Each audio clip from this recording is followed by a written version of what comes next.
අයිබෝවන් සුබ දවසක් වේවා කියලා ප්‍රාර්ථනා කරන ගමන් සම්ඩැක් ෆැමිලි අපේ YouTube නාලිකාව වෙත ඔබව ආදරයෙන් ගෞරවයෙන් යුතුව පිළිගනු ලබනවා. ඉතින් කාලයකට පස්සේ අද අපි ඔබට මේ වීඩියෝ එකෙන් අරගෙන ඉන්නේ මාතර දිස්ත්‍රික්කයේ වැලිගම ප්‍රාදේශීය ලේකම් කොට්ටාසය තුල පිහිටලා තිබෙන දෙමහල් නිවසක් පිළිබඳව තොරතුරු. ඉතින් මිත්‍රයා මේ ඉඩම පර්චේස් 8.5කට වැඩි පර්චේස් 9කට අඩු ඉඩමක්. ඒ වගේම ගාලු පාරට මූණලා පිහිටලා තිබෙන බිම් සබය ඔප්පු සහිත ඉඩමක් තමයි මේ ඉඩම. කලින් කිව්වා වගේම ඉඩමේ එක පැත්තක් ගාලු පාරට මූණලා පිහිටලා තිබෙනවා. එක පැත්තක් කම්බි කණු වලින් සීමාව ලකුණු කරලා තිබෙනවා. අනිත් සියලුම පැති වලට තාප්ප වලින් තමයි සීමාව වෙන් කරලා තිබෙන්නේ. ඒ වගේම මේ නිවසේහි බිම් මහල තුල කාමරයක්, කෑම කාමරයක්, කුස්සියක්, බාත්රූම් එකක් ඉදිරි කරලා තිබෙනවා. ඒ වගේම ටයිල් කරන ලද සාලයකුත් මේ බිම් මහල තුල ඉදි කරලා තිබෙනවා. මේ තියෙන්නේ බිම් මහල තුල ඉදි කරන ලද නිදන කාමරය. මේ තියෙන්නේ ටයිල් කරලා ඉදි කරන ලද සාලය. අපි බිම් මහලෙන් උඩු මහලට ගිහින් බැලුවාම උඩු මහලේ එක කාමරයක් පමණක් මේ වෙනකොට පරිභෝජනය සඳහා පරිහරණය සඳහා අරගෙන තියෙනවා. අනිත් කාමර දෙකම මේ වනට වසා දමලා තියෙන්නේ. එක් කාමරයක් භාවිතා කරන්නේ ගබඩා කාමරයක් වශයෙන්. අනිත් කාමරය වසා දමලා තමයි තියෙන්නේ. ඒ වගේම උඩු මහලේ මේ කොටසට අත්වටක් ඉදි කිරීමටත් නියමිතව තිබෙනවා. ඒ වගේම සැබ් එකෙන් තවත් කොටසක් ඉතිරි කරලා තිබෙනවා. බාත්රූම් එකක් වගේම කුස්සියක් ඉදි කිරීම සඳහා.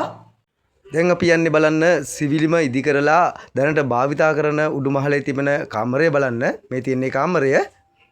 කඹුරුගමුව චන්දීව් හොටෙල් එකත් ලේ බැංකුවත් අතරමැදින් පාරේ අනිත් පැත්තට වෙන්න පිහිටලා තිබෙන මේ නිවස සහිත ඉඩමේ ඉඳලා කඹුරුගමුව හන්දියට මීටර් 500කටත් වඩා අඩු දුරක් තමයි තිබෙන්නේ. ඒ වගේම කඹුරුගමුව නව නගරයට කිලෝමීටර් 4කටත් වඩා අඩු ප්‍රමාණයක් තමයි තියෙන්නේ.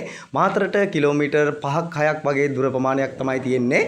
මිරිස්සට කිලෝමීටර් 5කට වඩා අඩු දුරක් තමයි මේ නිවස සහිත ඉඩමේ ඉඳලා තියෙන්නේ. ඉතින් මේ වගේම මේ ඔබට උළු වහලකුත් සමග පෙනෙන්නට තිබෙන්නේ මේ නිවස ඉදිරිපිටින් තිබෙන කඩකාමර දෙක. එයින් එක් කඩකාමරයක් මේ වන විටත් බදු පදනම මත ලබා දීලා තියෙන්නේ. ඔබටත් හැකියාව තිබෙනවා මේ කඩකාමර දෙකම බදු දීලා අමතර ආදායමක් උපයා ගැනීමටත්. ඉතින් මිත්‍රයා ඔබ මේ නිවස මිලදී ගන්නේ පදිංචිය සඳහා නම් ඔබට හැකියාව තිබෙනවා මෙන් එක් මහලක් උඩු මහලේ බාත්රූම් එකත් කිචන් එකත් ඉදි කරාට පසුව බදු පදනම මත ලබා දීමටත්. ඉතින් ඒ මගින් ඔබට අමතර ආදායමක් උපයා ගැනීමටත් හැකියාව තිබෙනවා. ඔබ ඒ දැක්කේ මම ඔබට කලින් කියපු භාවිතා නොකරන කාමරය. පර්චේස් 9කට ආසන්න බිම් සවිය ඔප්පු තිබෙන මේ නිවස සහිත ඉඩම අලෙවි කරනු ලබන්නේ රුපියල් කෝටි 2කුත් ලක්ෂ 60ක මුදලකට. ඉතින් මේ තියෙන්නේ දැනට ගබඩා කාමරයක් ලෙස භාවිතා කරන කාමරය. ඒ වගේම දැන් ඔබට දැක ගන්න පුළුවන් කිචන් එකත් බාත්රූම් එකත් ඉදි කිරීමට වෙන් කරලා තිබෙන කොටස. ඉතින් මේ වගේම අපේ channel එක subscribe කරලා bell icon එකත් all දාලා තියාගන්න කියලාත් ආරාධනා කරනවා. ඒ වගේම මේ නිවස පිළිබඳව වැදගත් වන සියලුම තොරතුරුත් විමසීම් කරන්නට අවශ්‍ය කරන දුරකථන අංකයත් description එකේ අපි දාලා තියන්නම්. ඉඩමක් නිවසක් මිලදී ගැනීමට බලාපොරොත්තු වෙන සිටින ඔබගේ නෑදෑ හිතමිතුරන්ට දැක බලා ගැනීමට මේ වීඩියෝව ෂෙයා කරන්න කියලාත් මතක් කරනවා. ඔයා මේ වගේ වීඩියෝ වලට කැමති නම් වීඩියෝ එකට ලයික් එකක් දාන්න. ඔයාගේ ලයික් එක තමයි අපිව මේ වගේ වීඩියෝ තව දුරටත් අරන් එන්නට අපිව දිරිමත් කරන්නේ. ඉතින් මිත්‍රයා නැවතත් මෙවැනි වීඩියෝකින් හමු වනතුරු ප්‍රාර්ථනා කරන ඔබ සැමටම ජය සතුට උදා වේවා. අපි සම්ඩැක් ෆැමිලි